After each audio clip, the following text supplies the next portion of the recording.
मुझे सब अपना गम दे दो, अगर मुझसे मोहब्बत है तो मुझे सब अपना गम दे दो. ગાય ગાય એ બધું ગવાય અહીંયા. કૃષ્ણનો દરબાર છે.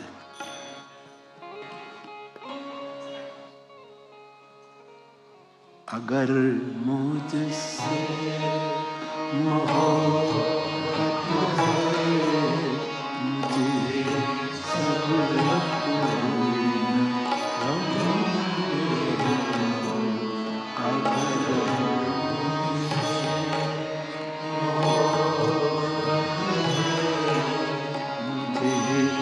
सब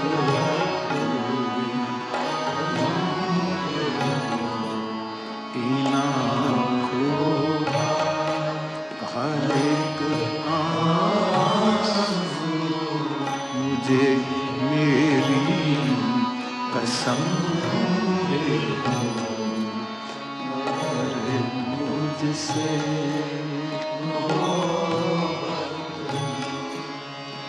કેટલું મીટરમાં કેટલી કવિતા જઈ રહી છે, શું બંધારણમાં જઈ. કાલ જયભાઈ લખ્યું એ બંધારણમાં હતું. 90% બંધારણમાં એની પંક્તિઓ હતી. જય વસાવડે અગર અને કમ્પોઝિશન પણ કેટલું સરસ, કેટલું સરસ. જેણે કૃષ્ણને પ્રેમ કર્યો એના માટે આ ગોપી ગીત છે, ફિલ્મનું ગીત નથી. જેણે હરિને પ્રેમ કર્યો, જેને કૃષ્ણને ચાહ્યો છે, ચાખ્યો છે, खाली चाहो नहीं.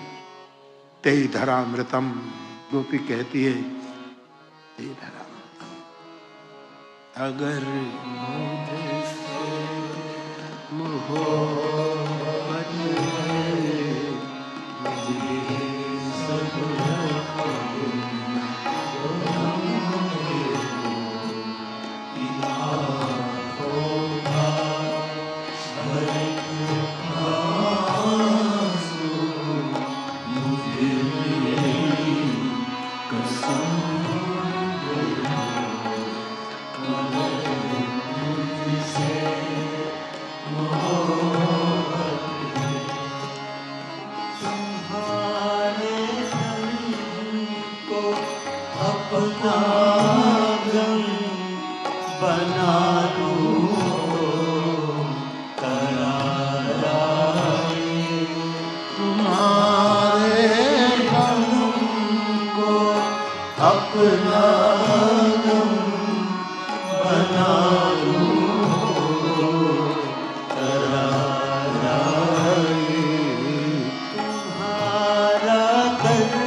सत्य प्रेम करुणा त्रणे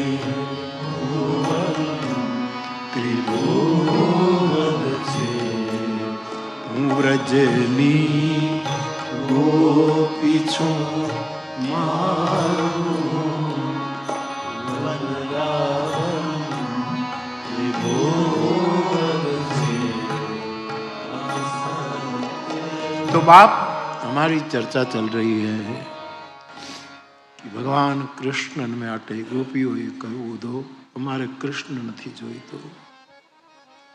अमारे एक ज वस्तु જોઈએ છે, कृष्ण જ્યાં હોય ત્યાં કુશળ રહે, પ્રસન્ન. अमीर खुसरो पर एक बार एना गुरु पीर निजामुद्दीन થોડા રૂઠ્યા છે. આમ તો બહુ અંગત વ્યક્તિ હતી, પરંતુ જ્યારે એને એમ લાગ્યું કે પછી થોડા સમય માટે કહ્યું કે તું હમણાં થોડો સમય લખનૌમાં રહે, દિલ્હી છોડાયું હતું અમીર. અને પછી તો ગુરુ આજ્ઞા, પછી ક્યાં જાય, લખનૌ ગયા. પણ ગુરુ તો ગુરુ છે, પીર તો બીજાની પીર જાણે એને જ પીર કહેવાય. આપણો નરસૈયો આપણને શીખવી ગયો, પીડ પરાઈ જાણે. પછી ગુરુને બહુ પહેલું થયું એટલે એને સેવકો મોકલે. મારો અમીર શું કરે છે જરા જોયા હો તો, એ બરાબર છે, આમ મોકલ્યા. 2-3 દિવસ થાય કોકને મોકલે તો જરા લખનઉ આટો, કહેતા નહીં કે મેં મોકલ્યો, પણ જરા જોયા હો એ બરાબર છે, એ બરાબર છે.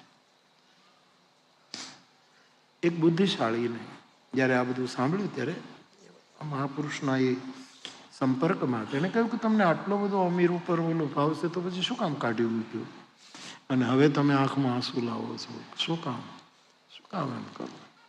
કે બીજું કંઈ નહીં, એણે થોડીક ભૂલ કરી એટલે મેં થોડુંક આમ પેલું કર્યું, પરંતુ હું એટલા માટે યાદ રાખું છું એ કુશળ તો છે ને, એ બરાબર તો છે. આપણે શું કામ ગુરુને શરણે છીએ? આપણું ધ્યાન રાખે સાહેબ કે તું દીકરા બરાબર તો છો ને બાપ, તને કોઈ તકલીફ તો નથી ને. આટલા માટે ગુરુપદની જરૂર છે. જે લોકો ગુરુપદની નિંદા કરે છે એ એની જગ્યાએ બરાબર છે. આપણા જેવા જીવ માટે તો કોઈક જોઈએ જે આપણી ચિંતા કરે. तो मुझे अगर मुझसे मोहब्बत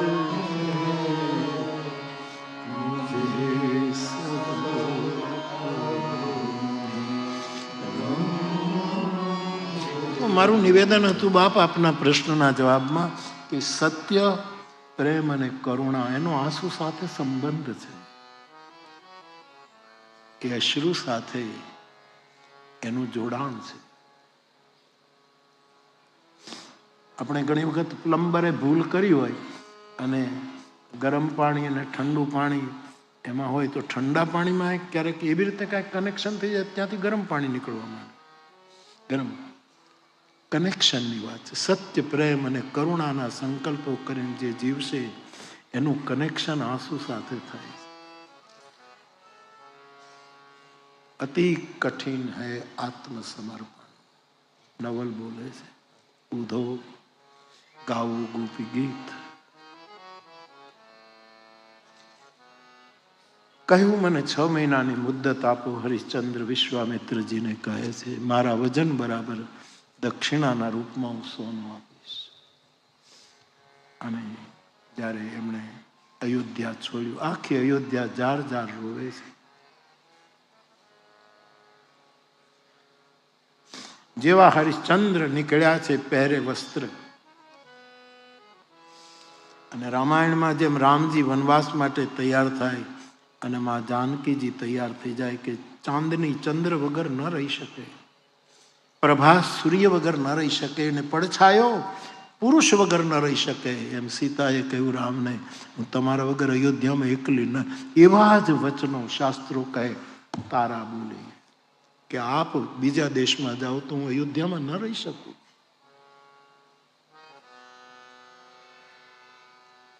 ચાલો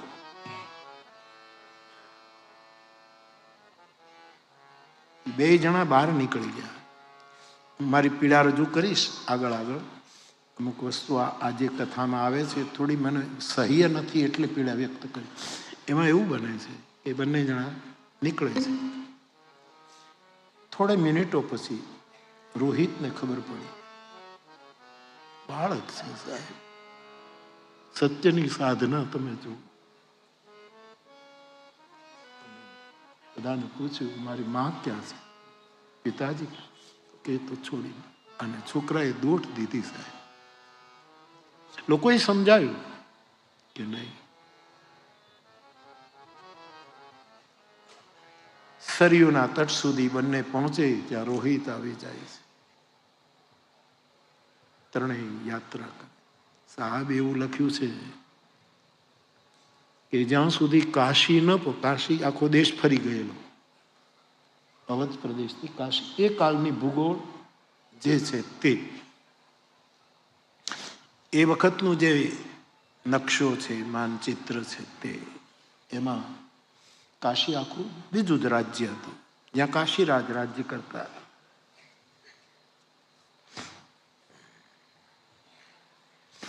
અને આ નકશો યાદ આવે એટલે મને આજનું અખબાર યાદ આવ્યું કે આજના અખબારમાં એવી વિગત છે કે અમેરિકાએ ભારતનો એક નવો નકશો બહાર પાડ્યો છે.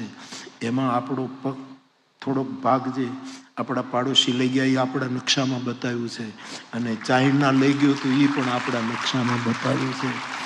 આ નિર્ણયનું સ્વાગત કરું છું વ્યાસપીઠ ઉપર. અખંડ ભારતનો નકશો એના તરફથી અંકિત થયો છે.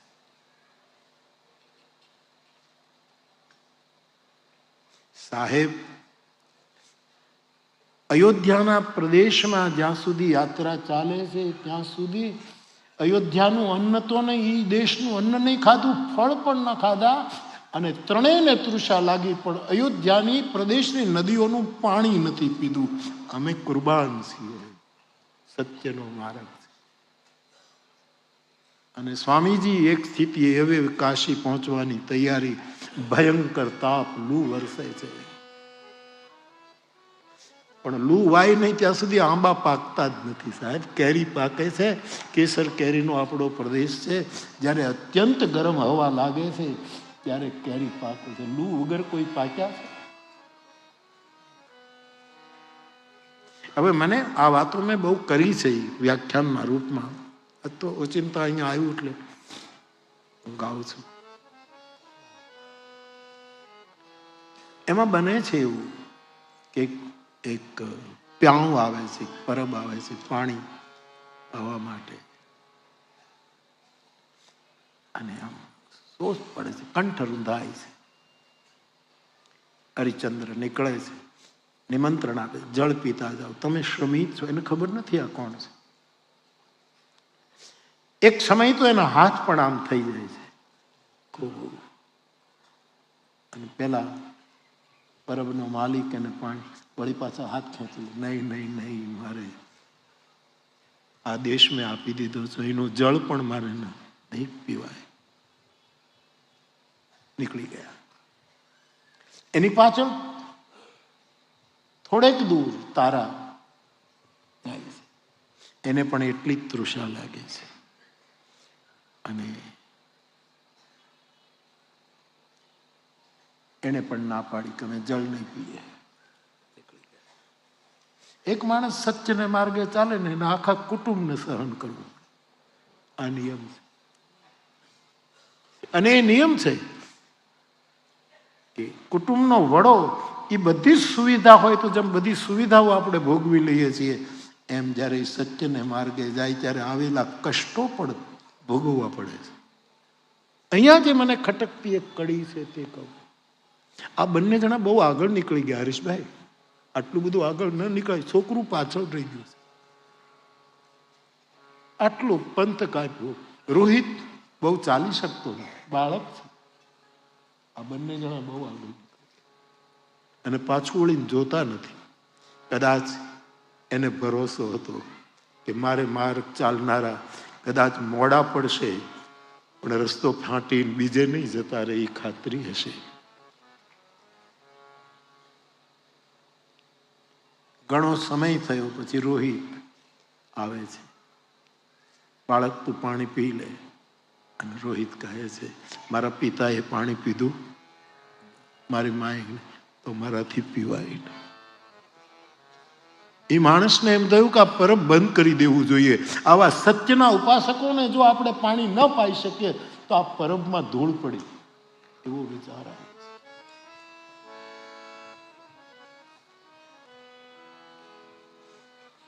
અને એ પાણી પાનારને પણ એમ થયું કે આ મા બાપ કેમ આટલા બધા આગળ નીકળી ગયા, છોકરું પાછળ છે. એના હૃદયની એક પીડા માનો ત્યાં પહોંચી અને મૂળ બીજું પાછું વાળીને જોવું નહોતું, એને દરકાર નથી કરી એમ નહીં, પણ જે અયોધ્યા આપી દીધી હવે એને જોવું પણ નથી, એટલા માટે પાછું કરીને જોતું. કાશી પહોંચ્યા છે, જાહેર પોતાની જાતની હરરાજી કરે છે. પેલા તારાને મૂક્યા છે, પોતાના વજન પ્રમાણે સ્વર્ણ પ્રાપ્ત કરવું છે.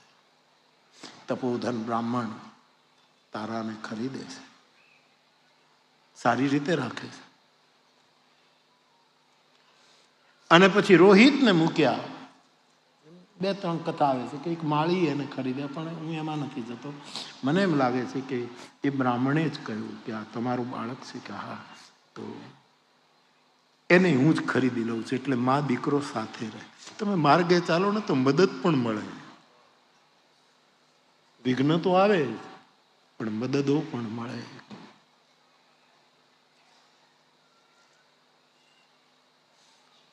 કયા છે છેલ્લે હરિચંદ્ર અને કાશીના ડોન, જે સ્મશાનનો માલિક હતો.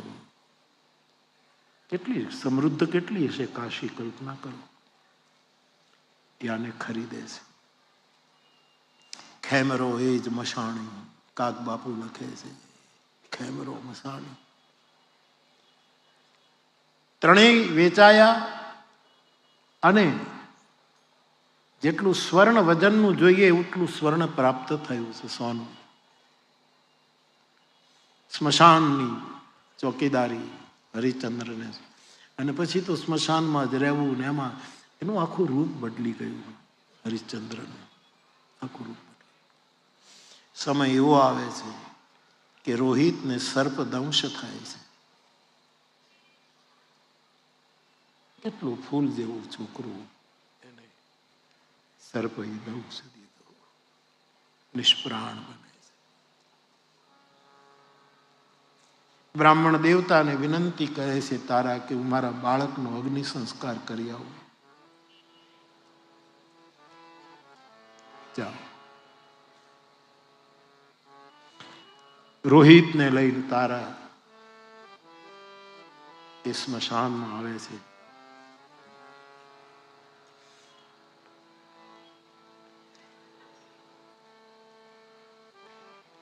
પોતાને, તારાને, પોતાના બાળકને, શબને ઓઢાડવાનું વસ્ત્ર નથી.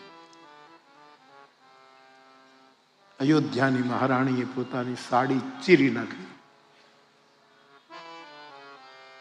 રોહિતને ટાંક્યો છે, 2 હાથે ઉપાડ્યો છે.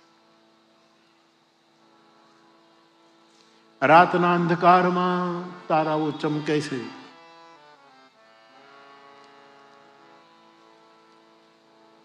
અહીંથી તહીંથી લાકડા ભેગા કર્યા અને બાળકને રાખ્યું. એ જ વખતે સ્મશાનની રક્ષા કરતા, લાની નોકરી કરતા વેચાયેલા હરિશ્ચંદ્રએ આખું રૂપ બદલી ગયું છે. ત્રાડ મારી છે. ભગત બાપુએ એ ત્રાડ સાંભળી, મજાદરે એ હુકમ સાંભળ્યો એટલે ભગત બાપુ એ પંક્તિ લખી લાવી. દાણ દીધા વિના દાગ ના દેજે, અને હાક છૂટી તે વાર રે, હાક છૂટી. ખબરદાર, અહીંનો મારો કર લાગે છે, અગ્નિ સંસ્કાર. અમારો કર ચૂકવ્યા વગર અગ્નિ નહીં પતે.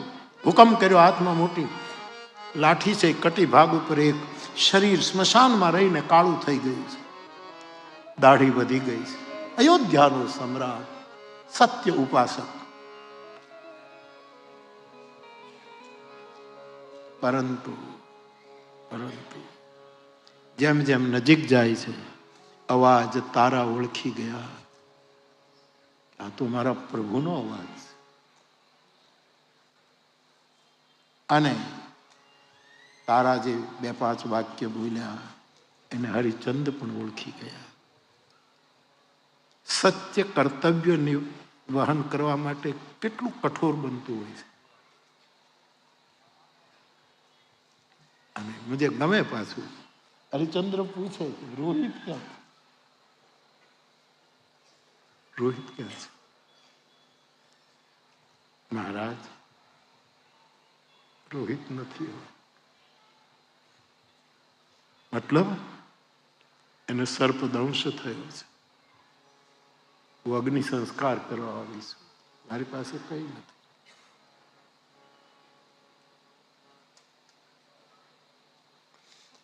હવે લાંબુ નથી કરવું સાહેબ. પછી એમ કહે છે કે જે ડોમ હતા એ પેલો નહોતો, એ સ્વયં શંકર બનીને આવ્યા હતા કસોટી કરવા. અને શંકર જેના રૂપમાં હતા, અને એણે જ્યારે આ દ્રશ્ય સત્યની સાધનાનું જોયું ત્યારે એણે પુકાર કર્યો, રોહિત, રોહિત, ઉભો થા બાપ. સત્ય પ્રતિષ્ઠાયામ ક્રિયાફલાશ્રયત્વમ. સત્ય ઉચ્ચાર્યું અને રોહિત બેઠો થયો સાહેબ. દેવતાઓએ ફૂલની વૃષ્ટિ કરી. જય જયકાર કરો. ધન્ય રાજા રાણી ટેક તમારી, અને ધન્ય છે રાજકુમાર. કાગ કહે મારે અવધમાં લેવો તારા કુળમાં આવતા. ભગત બાપુ કહે છે. અને પછી વિશ્વામિત્રજી પધાર્યા છે. બધું સરખું થયું અને પરમાત્મા એકદમ જરા નારાજ થઈને વિશ્વામિત્ર ઉપર કુપિત થયા કે આટલી હદે કસોટી કરાય. અને પછી હરિચંદ્રને કહે છે કે આ આત્માએ બહુ દુઃખ આપ્યું, તું માંગ, હું અત્યારે એના માટે શું કરું, માંગો. પરમને એવું હતું કે કદાચ હરિચંદ્ર કંઈક દંડ આપવાની વાત કરશે, પણ હરિચંદ્રએ કીધું કે પ્રભુ જો પ્રસન્ન થયા હો તો જન્મ જન્મ તારા જેવી પત્ની આપજો, રોહિત જેવું બાળક આપજો, અને વિશ્વામિત્ર જેવો ગુરુ આપજો. આ સિવાય મારે વિચારો, હજી મોકો આપું છું. નહીં, વાત પૂરી થઈ. પણ પરમાત્માને થયું કે હરિશ્ચંદ્ર તો પુરુષ છે, પણ આ સ્ત્રીને આટલું બધું દુઃખ આપ્યું છે, પડ્યું છે, એટલે કદાચ એ તો માંગશે. બેટા તું માંગ. અને તારાએ કહ્યું, જન્મ જન્મ હરિચંદ્ર મને પતિ મળે, દીકરો રોહિત જેવો મળે, અને ગુરુ મળે તો મારા વિશ્વામિત્ર જેવો. પણ પરમને થયું કે કદાચ બાળકને બહુ દુઃખ પડ્યું છે, આ છોકરું છે એ તો બોલી જશે કે આને દંડ દો.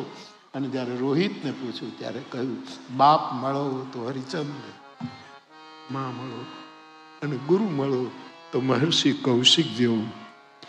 દેવતાઓ હાર્યા, ઈશ્વર હાર્યો, ત્રણેયનું સત્ય જીતી ગયું.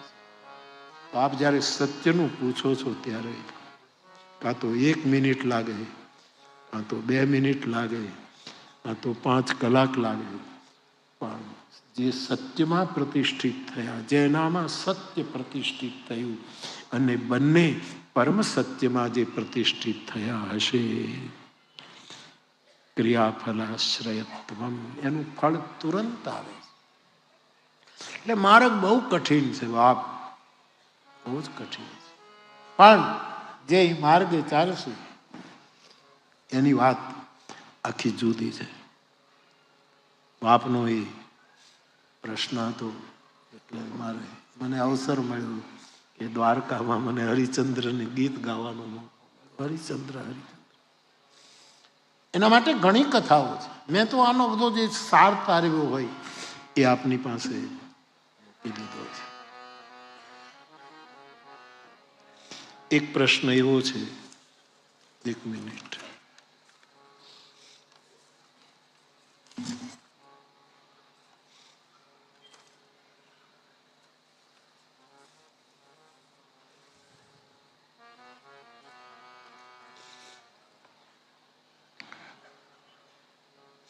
बापू, अविवेक हो तो क्षमा करना, पर आपसे मैं पूछना चाहता हूं,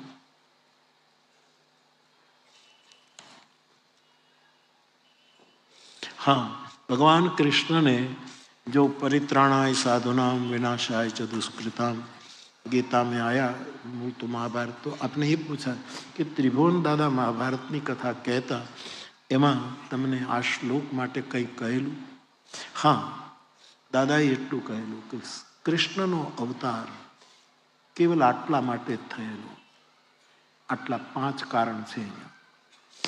एक, धर्मने ग्लानि थाय, पहेलुं कारण। यदा यदा हि धर्मस्य ग्लानिर्भवति भारत। भारतना अर्थ दादाए कर्या। भारत एटले खाली अर्जुन नहीं, भारत આપણો દેશ, કૃષ્ણ। અને એ વખતનો ભારત એટલે કાંઈ અત્યારે જે નકશો છે એવો નહીં હોય, જેને આપણે ભારત વર્ષ કહીએ છીએ, જેને ભરતખંડે જંબુ દ્વીપે કહીને આચાર્યો સંકલ્પ કરાવે, એ ભરતખંડ નરસિંહ મહેતો પણ કહે છે ભરતખંડ ભૂતળમાં જન્મી અને જેણે હરિગુણ ગાયા।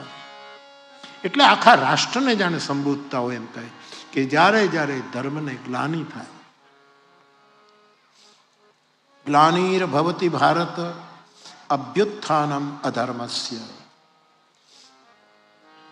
अधर्म विकसवा मांडे, एनु अभ्युत्थान थवा मांडे, जल्दी जल्दी एकदम फूले फाले। अमुक बियारण एवं छे ने तमे वावो ने तरत उगे, पण अमुक बियारण एवं छे एने शताब्दीओ लागे, एने बहु વાર लागे। खोटी वस्तु है ने उगता वार न लगे, पछी उमरे लांबी न हो, ये अमुक शताब्दीओं में पूरु थई जाए। अने जे अमुक बीज एवा होय कि कल्पांत तक एमने अजर अमर रहे। परित्राणाय साधुना, साधुओं परित्राण करवा माटे, विनाशाय च दुष्कृताम, आवा दुष्कृत ने एनो विनाश करवा माटे। 5मु, धर्म संस्थापनार्थाय, धर्मनु संस्थापन।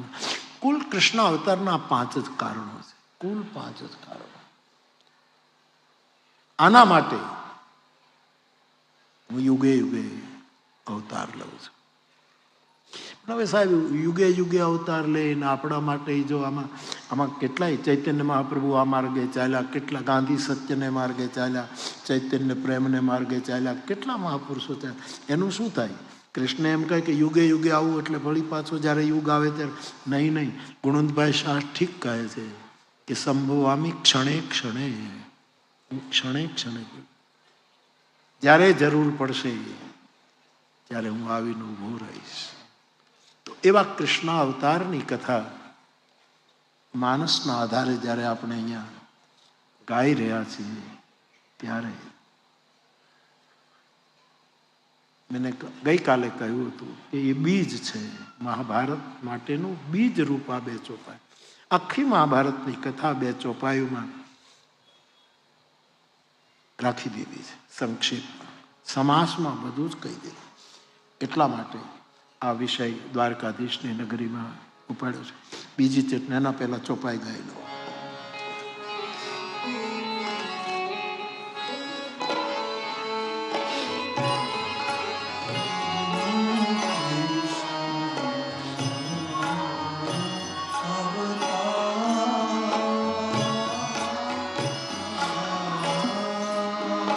Oh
ગુજરાતીમાં એક જિજ્ઞાસા છે.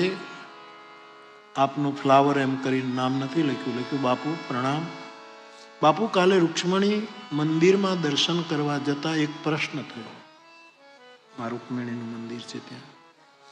બાપુ, જે રૂક્મિણીજીએ કૃષ્ણને જોયા નહોતા છતાંય પણ પ્રેમ કર્યો અને પુકાર કર્યો, તો બાપુ આટલો પ્રેમ હોવા છતાં આ રીસામણા મનામણા કેમ હોય? આટલો પ્રેમ હતો તો આવા રીસામણા. હવે હું રૂક્મિણી માનો પ્રવક્તા નથી, તમે એને જ પૂછી લો ને કે શું હતું.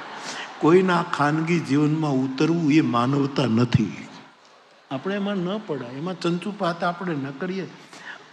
આ પરમના ચરિત્રો છે, એમાં આપણું ગજું નથી. એમાં આપણે કાં તો મને આનો જવાબ નથી મારી પાસે, પણ આપે પૂછ્યું કે આટલો પ્રેમ હોવા છતાં રીસામણા મનામણા હોય? પ્રેમમાં તો તત્સુખે સુખિત્વમ ન હોય બાપુ? હોય, લ્યો ને.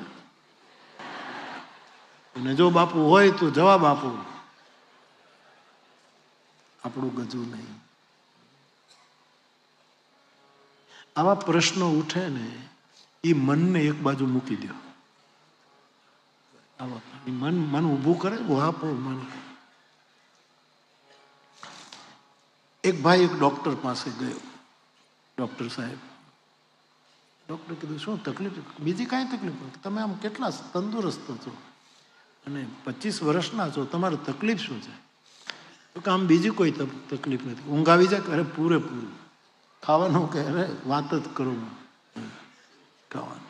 બીજી કોઈ ચિંતા નહીં. તો કે હું રાતે સૂવું છું ને ખાટલા ઉપર, તો મને એક જ બીક લાગે છે, ખાટલાની નીચે કોક છે, એની નીચે કોક અને એ મને સુવા દેતું નથી. આ બીમારીનું શું કરું? ડૉક્ટર કહે તમારે 6 મહિને એક અઠવાડિયે મારી પાસે આવવું પડશે અને હું તમને આપું. 6 મહિના લાંબુ ચાલશે અને ત્યારે આ નીકળી જશે. ડૉક્ટર સાહેબ ઠીક છે, તો 1 અઠવાડિયે એકવાર આવવાનું, 6 મહિના સુધી ટ્રીટમેન્ટ. તો આ ખાટલાની નીચે કોક છે એવું જે તમને થાય છે એ નીકળી જાય સાહેબ. તો કે ફી કે એક મુલાકાતના 3000 રૂપિયા, 1 મહિનાના 4 અઠવાડિયા એટલે 12000 રૂપિયા, પછી 6 મહિનાના જેટલા 12 ને તમે ગણી લેજો ને નક્કી કરી લેજો, એટલા થાય. ડૉક્ટર રાહ જોતો તો તપાસ કરવા તો આવશે. 1 મહિનો થયો, આવ્યો જ નહીં ટ્રીટમેન્ટ માટે. પછી આમ ડૉક્ટરે શાકભાજી લેવા નીકળ્યો ને આ નીકળ્યો. એ બે શાક માર્કેટમાં ભેગા થયા. એટલે ડૉક્ટરે કીધું કે તમે કેમ ન આવ્યા? તમે કેમ આવ્યા નહીં? તમારી તબિયત આવી હતી ને તમે આવ્યા કે? તો કે પછી આવવાની જરૂર ન પડી. કેમ કે મને એક સાધુ મળી ગયા. સાધુ ડૉક્ટર છે? ડૉક્ટર નથી, ડૉક્ટરોનો ડૉક્ટર છે. એમ કે હા, તો સાધુ. એણે શું કીધું? ખાટલો વેચી નાખ.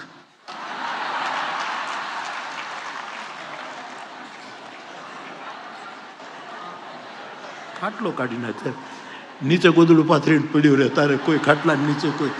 આ સિવાય બીજો કોઈ જવાબ જ નહોતો સાહેબ. મૂળાધાર કાઢી નાખો, મૂળ વસ્તુ કાઢો. મનમાંથી આવા પ્રશ્નો કાઢો. રૂક્મિણી માં જાણે અને મારો ગોપાળ જાણે.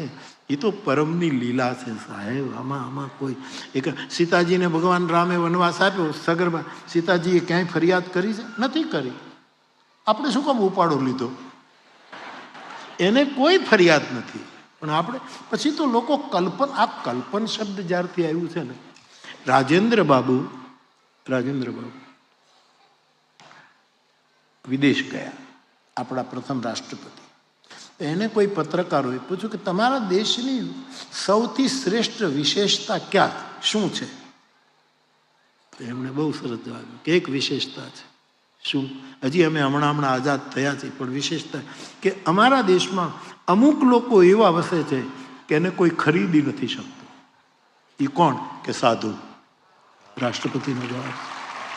એને કોઈ સત્તા અને સંપત્તિ કોઈ એને ખરીદી નથી શકતું.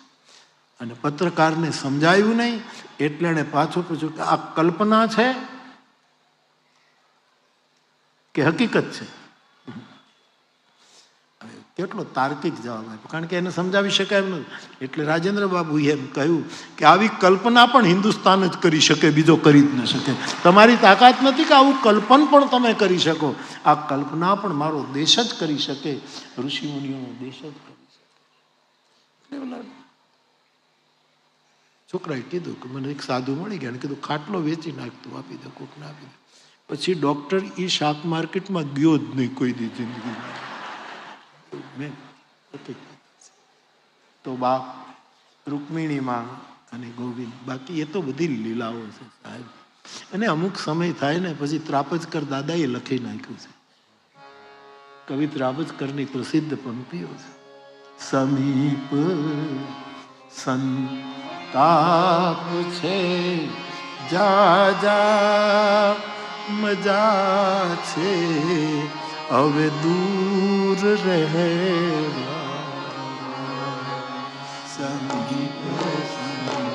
બહુ નિકટ રહેવામાં સંતાપ છે, દૂરી જરૂરી છે.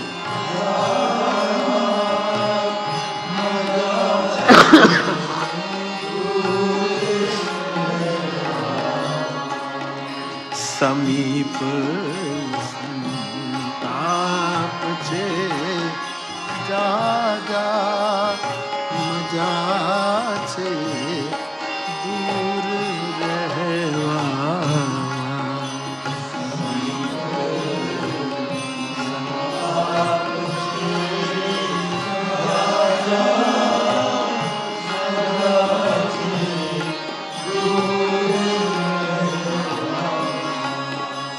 ઉગે આકાશમાં ભાનું, કમળનું રૂખડું કે ઉગે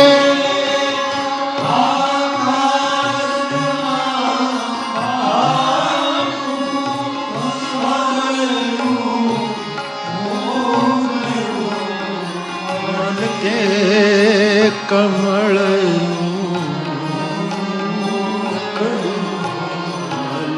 પરંતુ રવિને ભેટવા કરતા મજા છે, દૂર રહેવામાં.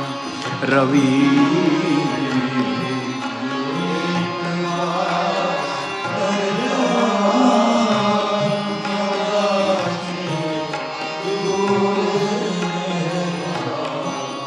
ભજે જ્યાં બીન મીઠું ત્યાં હરણ, તું દોડી ના જાજે. વિધાવું કોઈના બાણ ના કરતા, હવે મજા છે,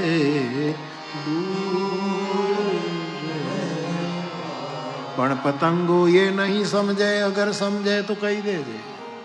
પતંગો એ નહીં સમજે, અગર સમજે તો કહી દેજે. બીડાવું દાજવા કરતા મજા છે,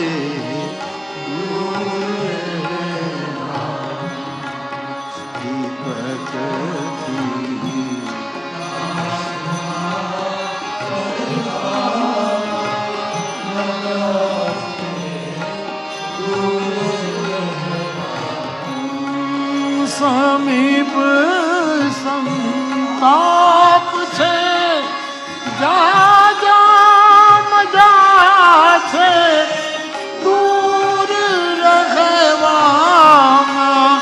સમીપ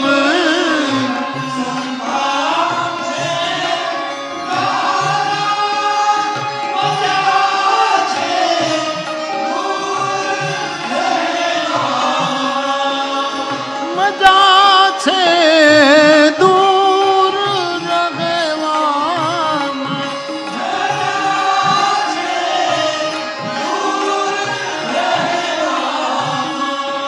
અને તજીને ગોપીઓ ઘેલી, ક્યાં વૃંદાવન, ક્યાં મથુરા. તજીને ગોપીઓ ઘેલી, વસ્યા શ્રી કૃષ્ણ દ્વારી. મનુ પટેલ.